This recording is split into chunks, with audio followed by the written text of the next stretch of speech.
Bloomberg Audio Studios. Podcasts, radio, news. I'm Matt Miller. And I'm Hannah Elliott, and this is Hot Pursuit.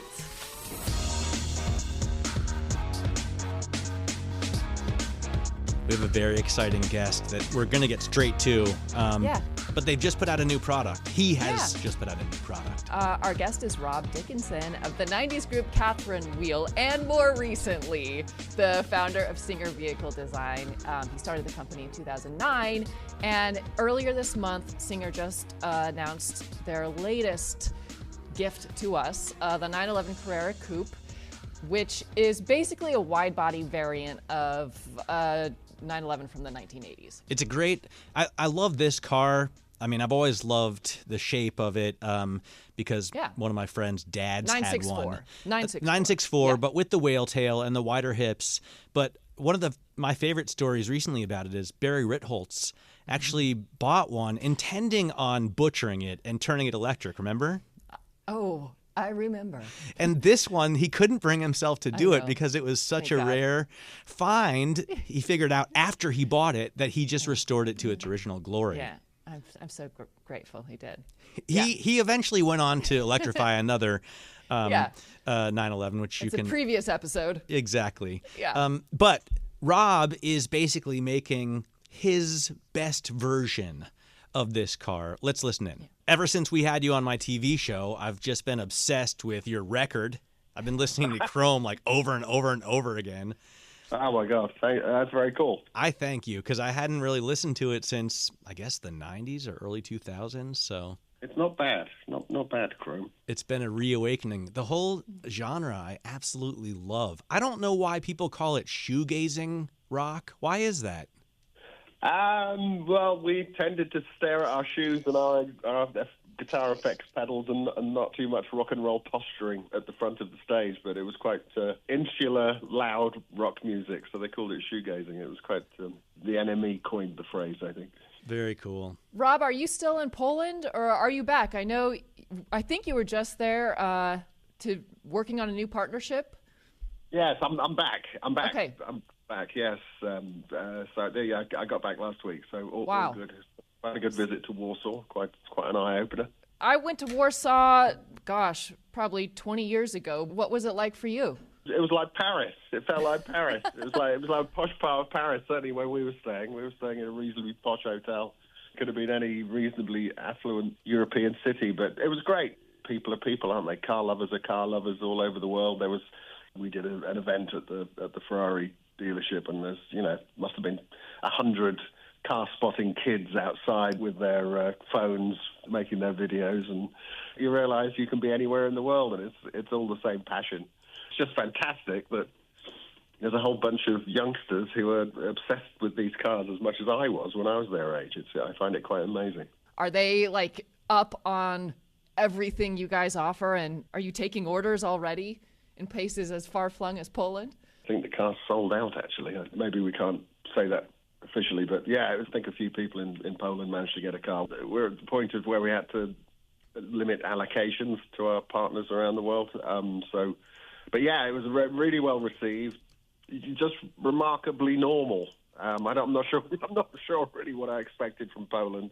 Poland took off economically after the Berlin Wall came down, and the father of the guy who represents Ferrari and Pagani and Koenigsegg and everyone, and Bugatti, everyone else in Poland, his dad entrepreneurially set up a Renault dealership in 1992.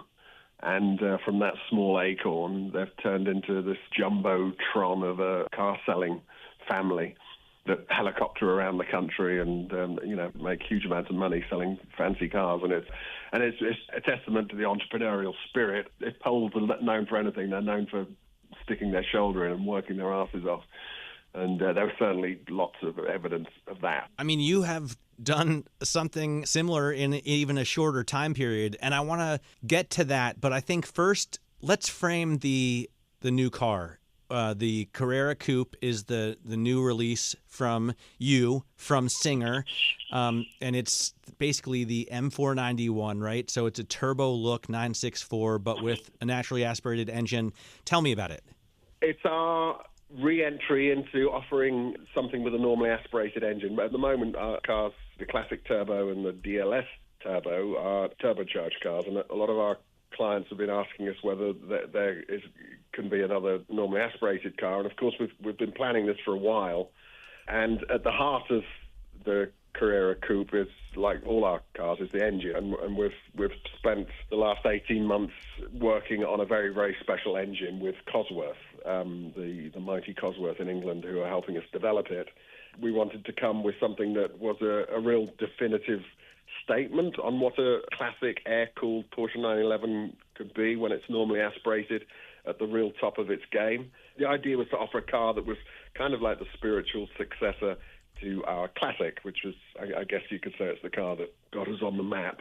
We're coming to the end of building those cars, so we're not taking any more orders for those cars. And we wanted something that was the brother of that car, if you like, something that encompassed all our learnings from the last 15 years of working on these engines, whether they be turbocharged engines, normally aspirated engines, the incredible high revving normally aspirated engine from the DLS, and how great can we make it. And going to Cosworth to work on variable valve timing, water-cooled cylinder heads, full valve cylinder heads, optimizing the cooling, an attempt to throw everything we knew and everything Cosworth know at this ancient, really, antique of an engine, and bringing it kicking and screaming into the 21st century in a way that not only gives us as much power as we possibly can and torque, but also gets us in a rather sophisticated way through the regulatory challenges that we need to sell the cars all over the world.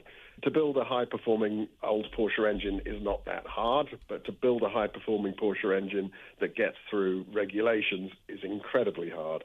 We're extremely proud of what we've managed to achieve, which is an engine with 420 horsepower, a lot of torque across a wide range through the variable valve timing, which has never been put on an air-cooled engine before. Controlling the heat of the engine. Obviously, revs gives us power, but revs gives us heat, and dissipating the heat from the engine is always the challenge. Four-valve heads with water cooling help us with that, and this ability that we've had to separate the fan from running off the engine, which it usually does in an air-cooled engine. We're running the fan on an electric motor, which sits on top of the engine and allows the fan to cool the cylinders far more efficiently. So it's a complete holistic rethink of how the air-cooled 911 engine can work and how it can be optimized. So we're very proud of that. That's the heart of the car. We wanted to celebrate that idea that in the 80s you could walk into a Porsche dealership and order your new Porsche 911 with the pumped-up muscular bodywork of the turbo, but with Porsche's latest naturally aspirated engine, not a turbocharged engine. I'm curious, just in general, when you're talking about all of these really significant improvements like chassis strengthening, adjusting the valve timing, all of these things, are those part of like a vision coming from you, or are those coming in response to customer feedback? Hey, can you do this? Can you change this? We want more of this. We want less of this. Or is it a mix sort of both? No, it's us. Wow, that's an easy answer. Singer is not much of a democracy, I'm afraid. It's me and my great friend and business partner, Maz. And it's what we want. The company's built on me wanting very, very badly if I could only have one car, what would it be? It would be a Porsche 911. It'd have to be very special. So the whole ethos of the company was built on what I wanted myself, with the arrogance that what I wanted is what everyone else would want. I respect that. This is how the company came about. Your desire to have, if you could only have one car, what would it be? And all the things you had to do. But previously, you were in this very successful band, Catherine Wheel, and as I said, I've been listening to your hit record Chrome over and over again ever since I had you on TV. How did you go from like a rock star and I guess surrounded by rock stars? Your cousin is Bruce Dickinson, if I have it right, from Iron Maiden. So how did you go from this like rock and roll world to essentially building cars and starting such a successful business doing that? I studied car design at university. I mean, which order did things come? And I fell in love with cars at the age of 5. I picked up a guitar at the age of 14. I went to university to design cars at 21. I got a job at Lotus when I was about 23, and my band got a recording contract when I was 25. So that was 1990. What followed was 15 years of absolute obsession with music. But also, my love of cars was my release and my happy place to go to while I was making music. So I think my passion for cars increased. And circumstance had me in Los Angeles in 2003 making my first and only solo record. And I decided to build my own perfect Porsche 911 for myself. And that car became the genesis of Singer. And it gave me the idea that what if I could create the ultimate air-cooled Porsche 911? Would anyone else be interested in having one of those? And that idea just gripped me around the neck, and I couldn't let it go. And I was rather sick of music at that point, to be honest with you. I felt I was too old to rock and roll. I think I felt I'd genuinely made the best music I could, and I wanted to obsess about something else. I've been so blessed. I've had two things in my life that I absolutely cannot ignore, and I've had to pursue. By the way, Rob, was that a family love? Because doesn't Bruce Dickinson also race Porsches? No, absolutely not. He has no interest. That's emphatic. He does a bunch of other things. He's got an airship company, if you can believe it. He's not really a car guy. I got the car genes, I think, in the family. You say nobody writes a book about how to do this, but at this point, if anybody has now done a blueprint that a lot of people are trying to emulate, it certainly is Singer. I'm really curious, to know what was the hardest part of getting to success for you in terms of to get you to the point of, oh, we're going to be okay. Oh, we've made it. And also what separates Singer from all of the others that have tried copycats and not been able to really establish a foundation that feels permanent rather than, oh, we're here and then we're gone? Well, excellent questions. What smart people you are. I started this business with a blissful disregard for business. I started the business with my father-in-law, who's a risk-taking, wonderful man who said, he gave me some money. He said, just go and have a go. Wow. Just go build the car you want. And it was with that spirit, that sense that I don't know where this is going, but I'm going to build the car I want, and something good is going to happen from it. That was as far as our business plan got in 2008. And I do think that the people that have clearly been inspired by us, and some of those folks have created some wonderful stuff. Some of the people who've copied us have been a bit shameless with it, but I think what they have done is attacked it like a business. Oh. And they've come at it going, well, there's some blood in the water here. What Singer are doing, we can do it. If we change this a little bit and this a little bit, we'll be able and maybe offer it a little bit cheaper.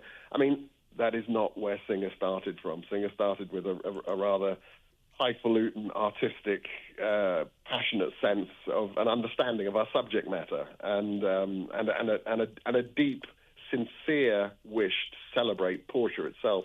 Singer was always Porsche writ large and Singer writ small. I knew that was going to be essential if we were going to have any sense of being viewed differently to the tuner crowd or the custom car crowd. It had to be something that was, dare I say it, reasonably cerebral. The sense that we did understand our subject matter and we were obsessed with it, and we were going to present this second life for this old Porsche 911 in a way that was genuinely reverent and respectful to Porsche. I don't see any of the people who are copying us doing that. As usual with custom car companies, everyone's beating their chest and saying, look how good we are. If we beat our chest at all, it was like, look how wonderful this Porsche 911 is. And that's a very subtly but very different message. Important nuance. Something I read about Tom York being very upset about all the bands that have copied Radiohead, of which there have been many. His producer, a guy called Nigel Godrich, says something like, Tom likes to think that anyone strumming a guitar morosely, he invented that. I see both points of view. Everyone copies. Everyone steals. I mean, I've done it. It's just how you live with yourself afterwards, isn't it? As I say, we didn't invent restoring and modifying old cars. Who am I to judge?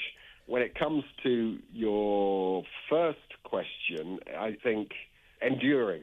We managed to endure, and I can assure you that through 2011, 12, 13, 14, 15, it was extremely hair-raising. that sense that sell the 10th car, and I'm thinking, God, we sold 10 cars. That's incredible. Surely everyone on planet Earth who wants one of our cars has probably ordered one. And the fact that we are hemorrhaging money, we probably should turn this off and build the 10th car and go home and do something else.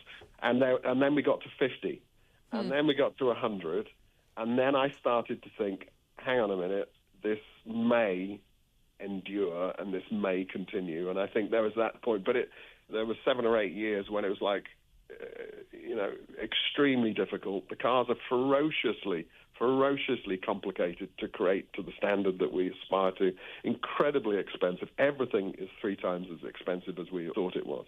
We built the very first car and sold it for $300,000 and spent $1.1 million building it.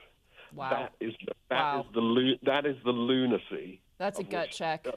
That is the lunacy of which Singer started. What's the most important part? So I've been lucky enough to see some of your work in person, and I'm just drooling when I'm looking at the gauges and the carbon and the design, and then I hear about the Cosworth and the Red Bull, or Tuthill or whatever people you're working with.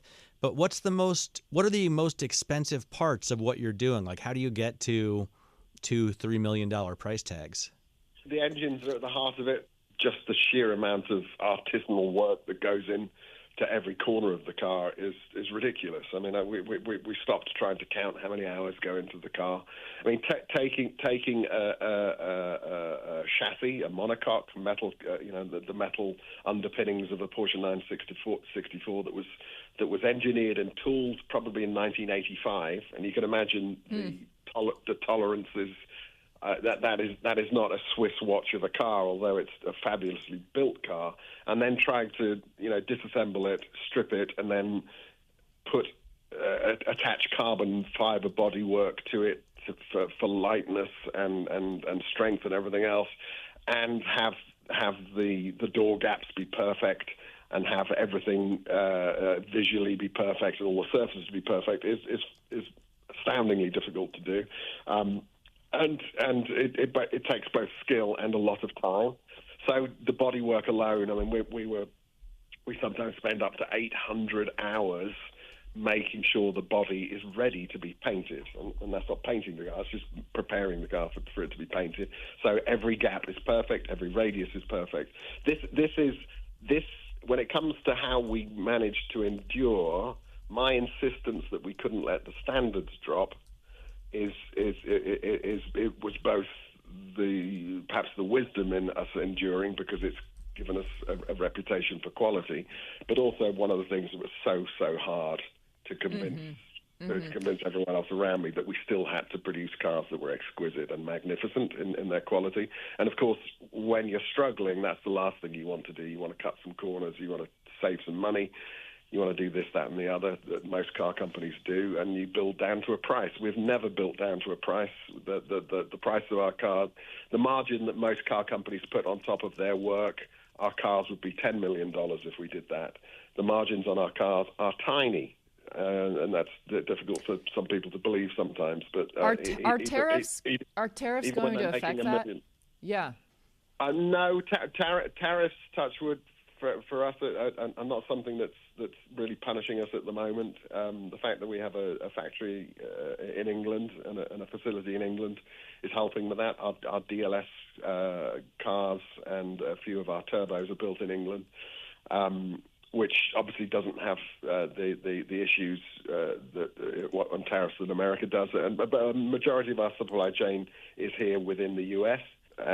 So right now, touch wood, the tariffs aren't affecting us, which is great. And your customers, are the majority of your customers also in the U.S.? Yes, 50. It's staying reasonably consistent. About 50% of our clients are in North America. But as we were talking about our global partners, we're having increasing success internationally. And that's something that we're obviously putting some effort into. By the way, did you guys buy Willow Springs? Is that like a proving ground now for Singer, or what's the idea with that alliance? Well, we didn't buy it. We aligned ourselves with the people that did, and I think we're very much perhaps helped steer and focus what Willow Springs could become. Willow Springs is a fantastic place that I've spent years visiting, and it was at risk of being turned into probably a building site. And we've had some wonderful experiences at racetracks around the world. The thermal racetrack here in California, Laguna Seca, of course. The Magari-Gawa track in Japan, which if your listeners haven't heard about it, it's worth looking up on Google. It's an amazing track that was built on a hillside just outside Tokyo, which we've been to. And this idea formed to us that we could partner with some developers to bring Willow Springs back from death, improve what is inherently a very, very dangerous track at Willow Springs, make it fantastic for everyone to use, but also have an aspect of there being a singer club there, and for our clients and our non-clients, and turn the track into something that was not just for everyone, but could also be used by OEMs for testing and everything else, and making it something that's literally on our doorstep here in Los Angeles. It's an hour and a half from LA, and it's our most important. It's the only real Southern California track of note that, and it seemed like a no-brainer that we should attach ourselves to it. Created in 1953, known as the fastest road in the West. A very, very historic, iconic track. Now owned by Cross Harbor Capital Partners. I'm very curious. Singer has never done lap times, really, or any sort of public benchmarking on track. Does this alignment now mean you guys might release some more performance-oriented data about the cars? Probably not. No. I mean, I mean, our cars are fast around a track, but the idea of beating our chest and saying they're faster than someone else is never appealed to me, and I don't think it really appeals to our clients. I'm a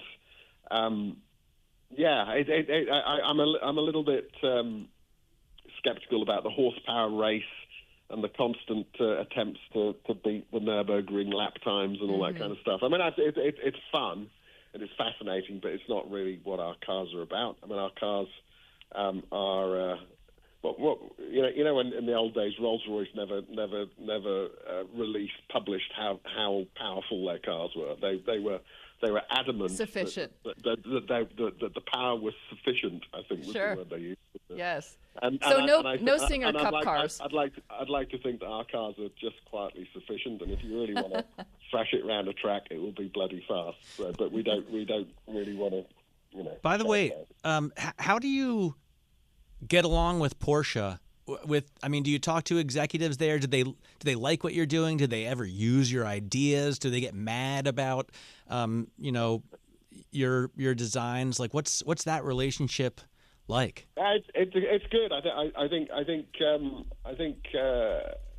you'd have to ask Porsche that. I think, but I think we are proud of what we have helped shine a light on Porsche's heritage. I think there are folks at Porsche that appreciate that. I'm very good friends with. I was at the Porsche Museum a few weeks ago with Andreas Koiniger, who's the head of the GT.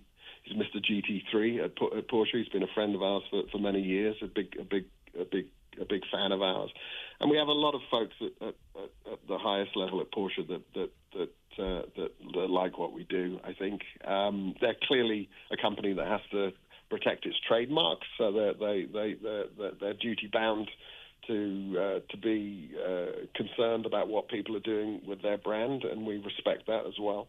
Does that mean we won't see any more lawsuits from Porsche now that they dropped the last one? I hope not. Again, you'd have to ask Porsche that, but I think we sleep well at night knowing why we're here and what we've done for Porsche, which I think we have done some stuff for Porsche, and we hope that they appreciate it. I think that's probably the best way to put it. And you know, Porsche.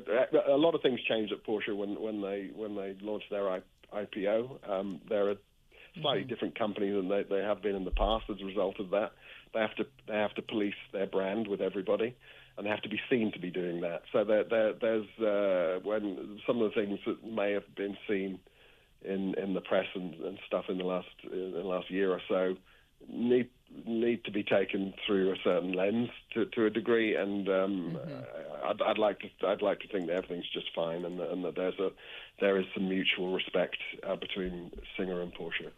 Dude, can I ask about the other things that you're interested in? Because I was surprised the first time I looked at your website, a little bit surprised. The first time I looked at your website and saw that you also reimagine watches. Now, of course, there's a lot of overlap between car people and watch people.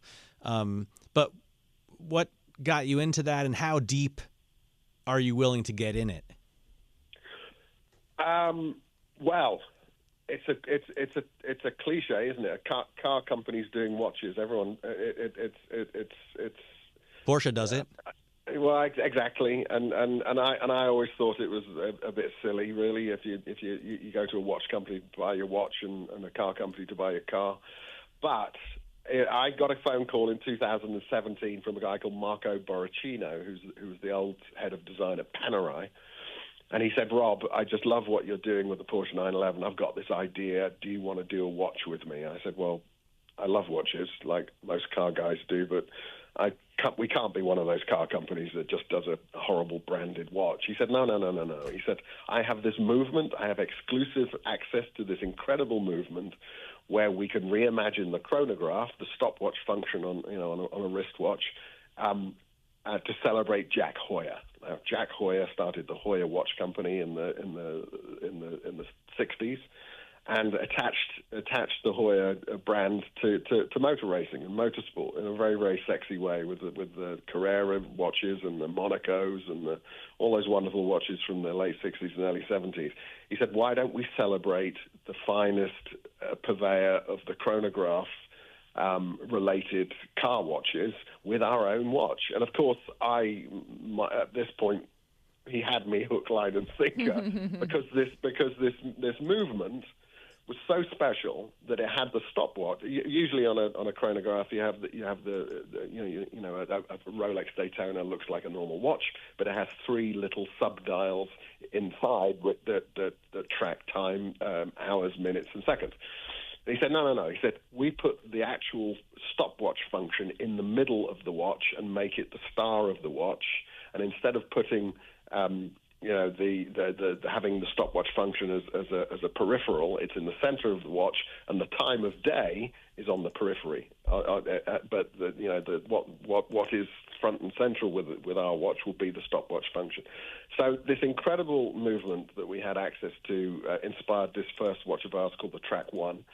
And after that, it's Marco has just been running with this idea of presenting classic high watchmaking through the lens of his love of Jack Heuer and our passion for cars, and we've started, very similarly how we started Singer in the early days that we were talking about. We're just putting our head down, and Marco is creating some fabulous watches that have been inspired from this first Track One watch, and we're on the adventure. Where it goes, we don't know.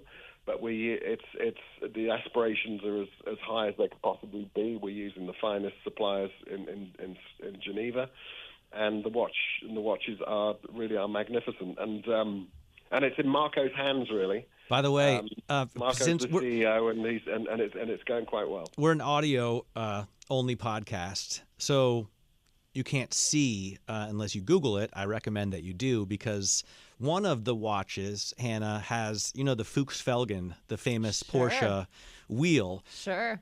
One of the watches has that as the movement, which is very cool because as it goes around, it covers up and then reveals the Singer branding, which is, I think, pretty sweet.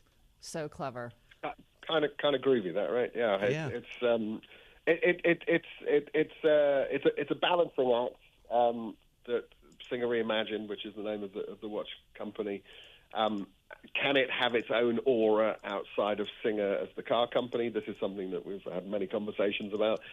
As we were talking about earlier, what you have to do is endure and continue to turn up every year, and you start to become part of the zeitgeist, and things start to be accepted, and that is the hard thing. The hardest thing for any company to do is to stick around and constantly be there the following year, because that is a big part. No matter how good your idea is, no matter how clever you are, it's that endurance, and endurance is often the hardest thing to do. And I think time will tell whether we're going to have a fabulous watch company that's going to be around in 100 years' time. That's the plan.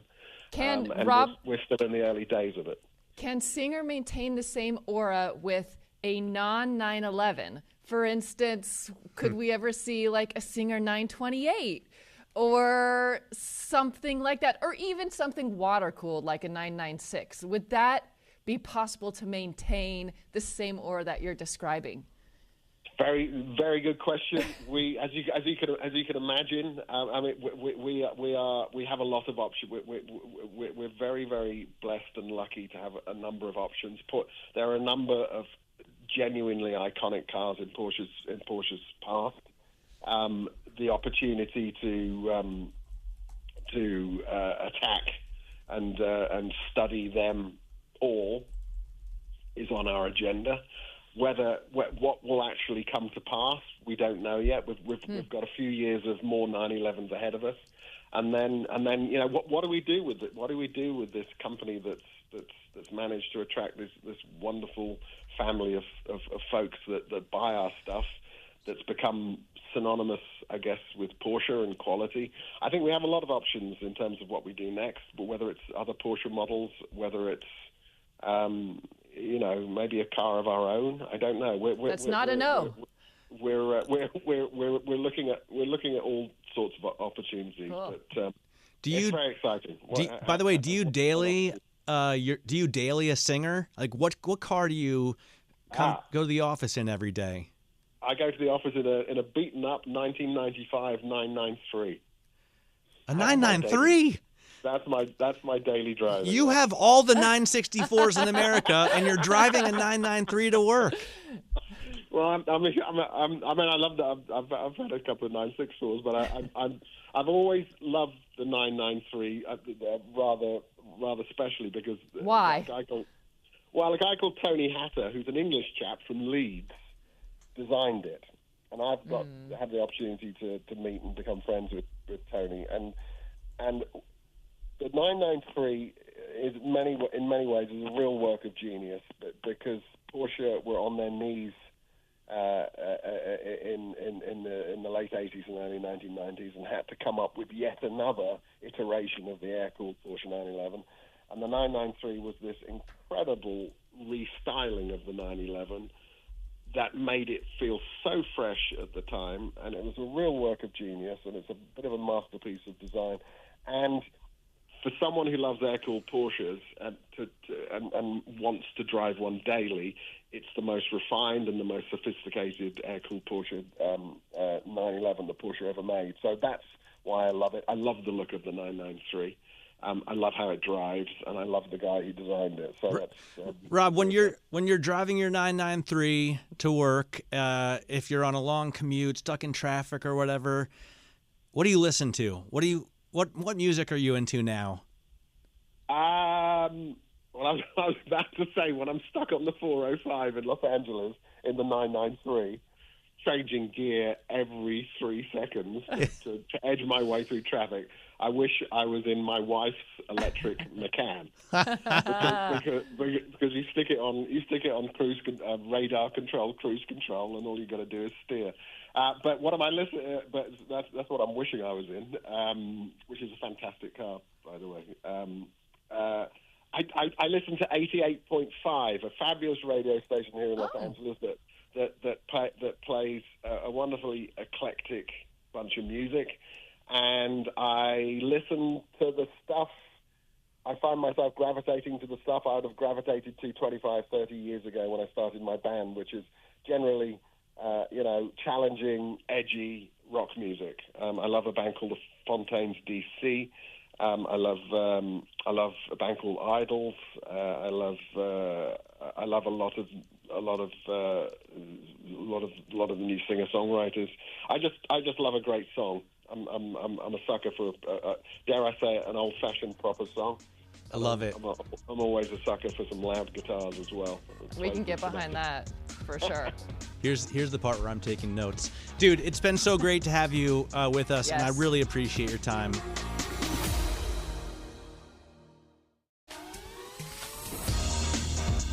Okay, I wrote down those bands, the Fontaines DC.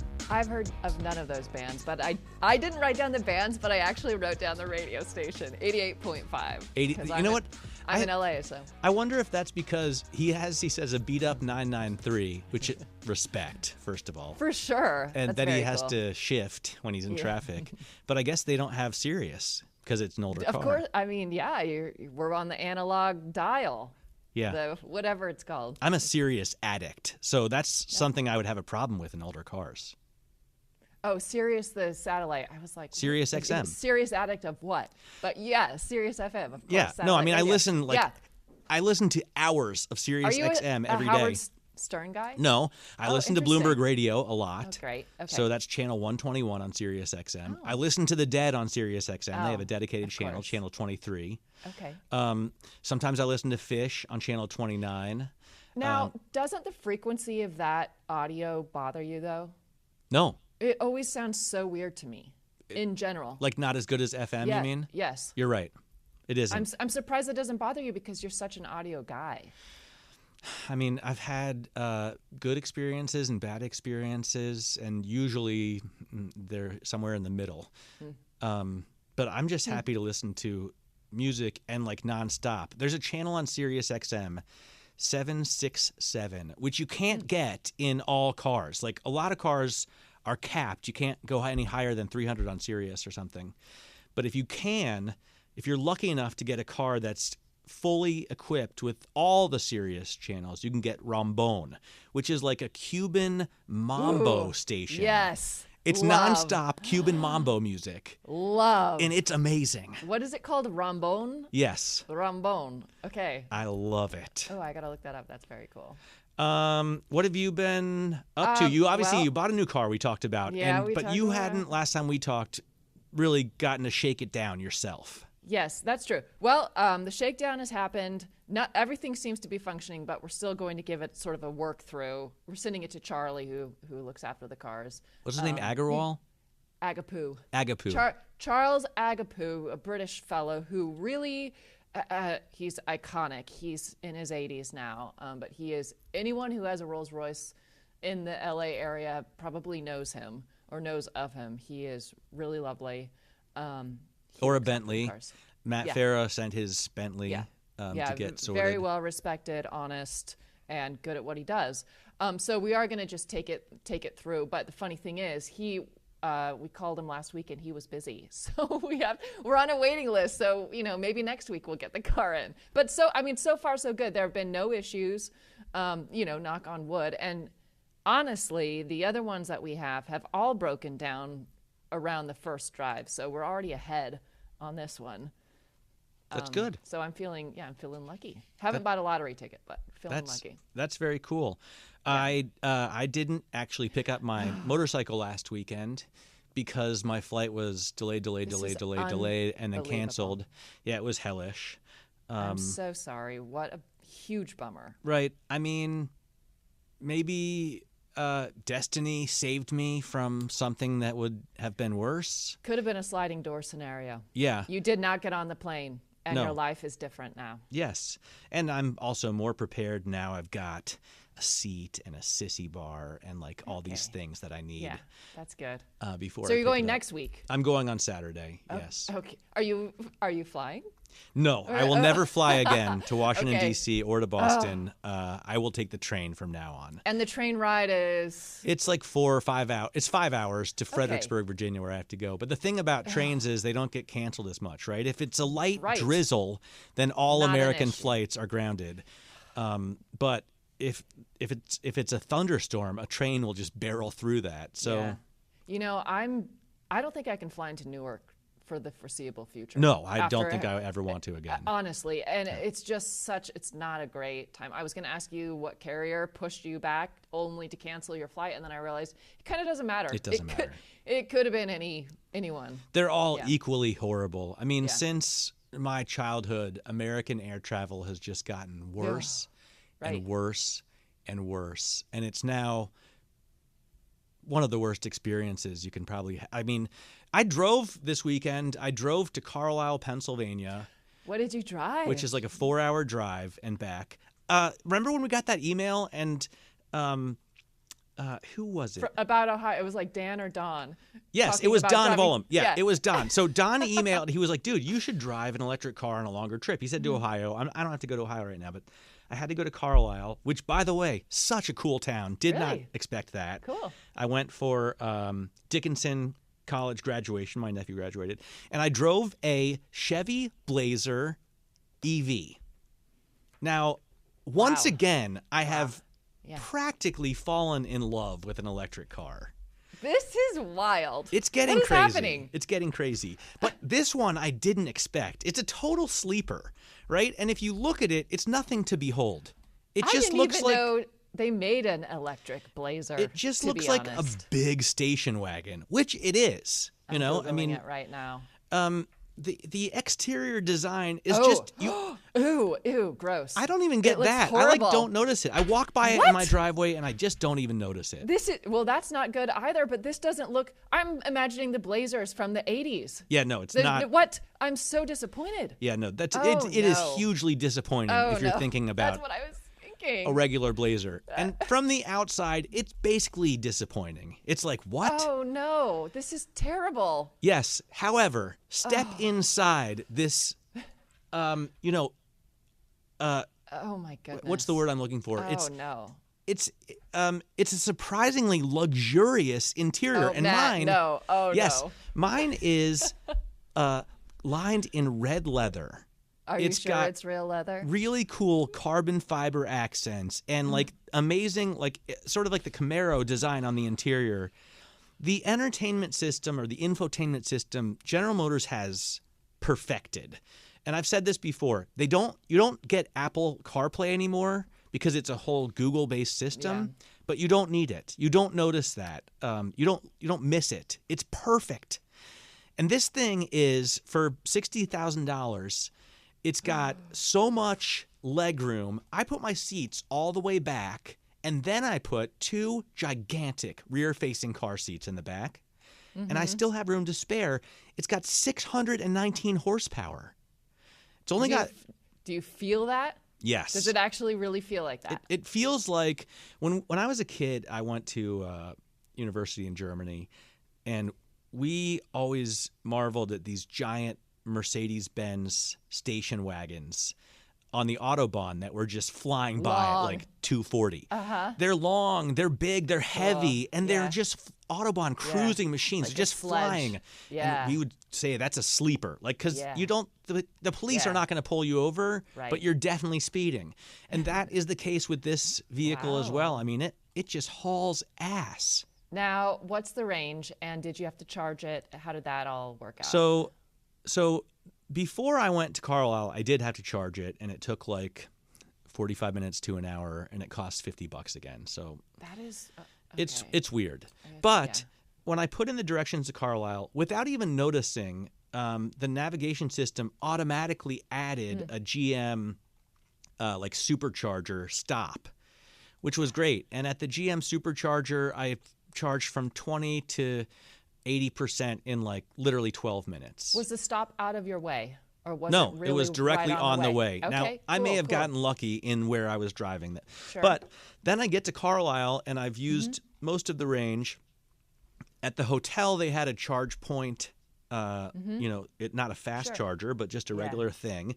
Yep. I logged on, super easy with the app, went into the hotel, slept, came back in the morning. It was done. $9, and Better. it filled it completely up. Better. And it just was easy. So now I understand when people are like, look, if you have a charger at your house and you can put these Yes. charge point things at your house, then Yes. it's no big all deal. good. Totally. I mean, that's how it was in Vegas at the Wynn. We drove the car all day and we gave it to the guys and they charged it overnight. Yeah. With, and it was fine. So not a big deal. Yeah. So basically, so you love it. Like you are using the L word on this. The Blazer, thing is, I non-Blazer. love it when I'm inside it because I'm driving so fast in this thing. It's so powerful. It's so luxurious. It's spacious, and I'm 6'3", 200 pounds, so I'm a big dude, and I get Rambone. It gets channel 767 on Sirius XM, which is super important to me. And it's just everything works I get it. intuitively and easily, and it's just for $63,000. So that could be the appliance car that you keep along with your fun car. Yeah, I mean, I wish it was better looking. And by the way, this is a thing with GM because they also make the Cadillac CT5V Blackwing is one of, I think, the greatest cars you can buy today. I know you love that. It has a supercharged 6.2-liter V8. It has a stick shift, and it's a 4-seater and also luxurious and intuitive and interior amazing. Doesn't look that great. No, I've never thought any GM car looks it's great. Like they're to be honest. they're hitting it out of the park when why. it comes to performance. They're hitting it out of the park when it comes to design, interior design. They're hitting it out of the park when it comes to the tech. Yeah. But the exterior is just like, meh. It's true, and I don't know why. All I know is I'm Googling Chevy Blazer 1980s and thinking, why can't we all have this? I know. Because the minute I realized when you said you fell in love with the electric Chevy Blazer, I thought Chevy did the thing that Mercedes did with the G-Wagon, which is keep the icon the same. Just swap out whatever you're using to power it and all good. And that did not happen here. Yeah, no, and I'm really shook. I don't know who the designer is, but yeah, so that's my most cool. recent. By the way, I want to read cool. an email from somebody that we got just in its entirety because I'm not going to name the guy. He hasn't given me permission to use his full name. But his initials are OG. OG, okay. Which I think is cool. Yes. Dear Matt and Hannah, I hope you're doing great. My name is OG. I listen to your podcast every week in Berlin. In the mornings before heading to the office, I go to the gym and listen to different Bloomberg podcasts, but yours in particular, it makes my Monday routines much more bearable. Thank you for that. Thank you. Thank him, for sure. Yes. Dude, that's so nice to hear. That's really nice. He says, I found something hilarious I had to share with you. Matt mentioned the last episode that he bought a Harley Davidson while his wife was abroad, I believe. That, by the way, may not have been a great decision. My wife was pretty angry with me. I don't recommend other husbands do that. But results may vary. He goes on. Now I have some backup to show my girlfriend. I'm not the only one. Ha ha. While she was out of Germany for a couple weeks in late April, I couldn't help it and ended up buying a Nightster. He includes a picture. It looks awesome. Her fault for leaving this petrol head alone. I completely understand what you mean, Matt. Harley Davidson can't be replaced regardless of the market. As a business person myself, it's all about branding. Yep. And super nice email. I totally agree. And there's something weird about the Harley Davidson brand. Like once you get into it, you're really kind of obsessed with it. But I'm not like a 1%er motorcycle gang guy. You know, contain multitudes, Matt. You really do. I'm not going to go, doing any Hell's Angels stuff. You have many dimensions. I don't revere the Hell's Angels, or at least. No, you're not obsessed.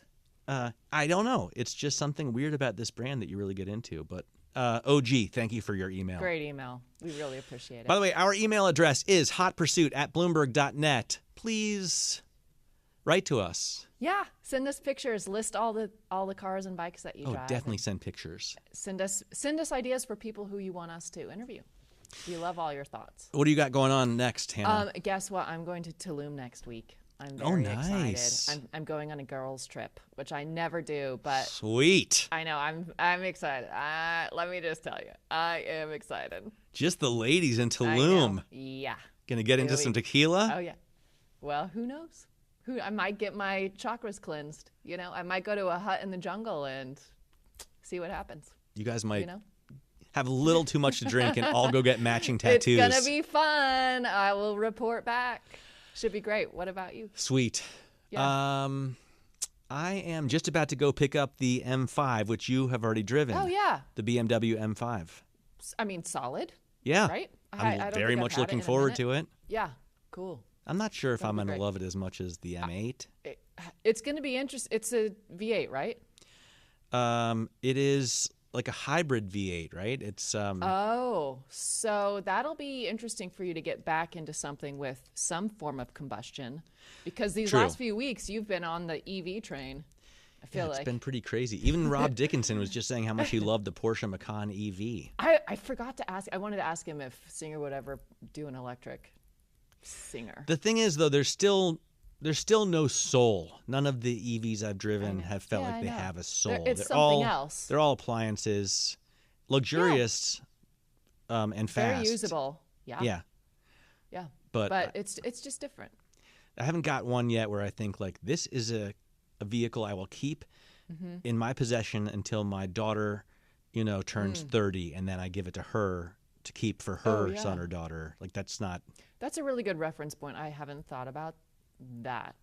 But no, I mean those are more vehicles that you might lease for a year or two and then Like swap your back. Rolls Royce, Yeah. you could probably imagine hanging on to it until you someday pass it on to Willow. Sure.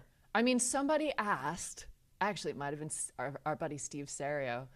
He said, "Oh, are you going to get rid of the other one since you just got this new one?" I was like, "What? How dare you suggest that I would get rid of, which, again, we have a lot of space here. These aren't expensive cars, et cetera, et cetera. You've got three. The thought, we've got a few. I don't want to put a number. I don't want to put a label on it, Matt. Would you not have you not considered getting rid of like one because you just have too many to take care of? I certainly have considered getting rid of other cars. Sure. If you want to buy one, Well, we can talk. I'm just thinking. Yeah, you're sitting on a lot of metal. I would like to sell some, but and you got to move them around. You there got are some I to know check that- out the oil. You got to do all the and stuff. I don't even have the hard part. Fortunately for me, my husband does the heavy lifting, and I have no shame about saying that. He does the heavy lifting. I just get to, dabble in and out Admire. when I want to. Except for I do have two that are scratch that. I'm not gonna incriminate myself. Wait, where are you going with that? Two that are what on the chopping block? No. Or I have there. Look, there are some that I would sell. We can have that conversation, offline if you want. But yes. there are some that I would not sell. And to your point, none of those are electric vehicles. We'll keep it there for now. all right. Well, let's leave it there until Yeah. next week. What do we have next week? We have anything? Oh, We have something? Is Toto next week? No, but Toto is coming up. Toto is in June, I believe, June 16th. We've got Toto coming up. Wait, is Monaco next week? Yes, it's this week. It's this week. weekend. Yeah, it's this weekend. That's And good for them, right? Because it's great for them. They're good at qualifying, and nobody passes anybody there. So Yeah, and it's basically their home race because they all live in Monaco. We should say I just today published a piece on the market for F1 memorabilia, which is going through the roof. And for instance, RM Sotheby's just sold a Senna helmet for almost $1 million. And at the race in Monaco, we'll be selling Michael Schumacher's F2001 Ferrari car that he raced to win the Monaco Grand Prix and the World Championship that year in the same season, which was 2001. Nice. So that's all happening this weekend, and I do recommend, I'll boost our own stories. Do read that story because it's crazy the prices some of these things are getting. And even silly things like, visors. I mean, visors aren't silly, but, lesser things. It's not just helmets and cars. I mean, a helmet for $1 million is pretty silly. Wild. I revere Ayrton Senna, but I Yes. think $1 million for that. Now, on the other hand, this car, the Schumi Ferrari it's from like 2001. the crown jewel. Yes. Oh my That's God. the one. That is and they're saying an estimated 15 million euros or more. Easily. Yeah. So, Hamilton had a car sell in 2023 for I think 18.8 or so million. Then this caps that. So I would think this would beat that. Yeah, right? For sure. Schumacher. I mean, it's also like this is like the iconic era. Right. This is right. This is when F1 was Completely. really amazing. Sounded and we're good. never getting that back. Super exciting. Yeah. So that's going to be a really big deal this weekend. I mean, if you're going to be anywhere this weekend, we should be in Monaco. What are we doing? Yeah, I don't know what I've done with my life. I know. All right. Well, it was great talking to you and Rob. You too. Thank you so much. And do shoot us an email, hotpursuit@bloomberg.net, because we love you. Yeah, we do. Well, we don't necessarily know if we love them, but philosophically, we do. A lot we of love them. our fellow humans. Yeah, that's a good point. Yes. All right. Have a good one. I'm Matt Miller. And I'm Hannah Elliott, and this is Bloomberg.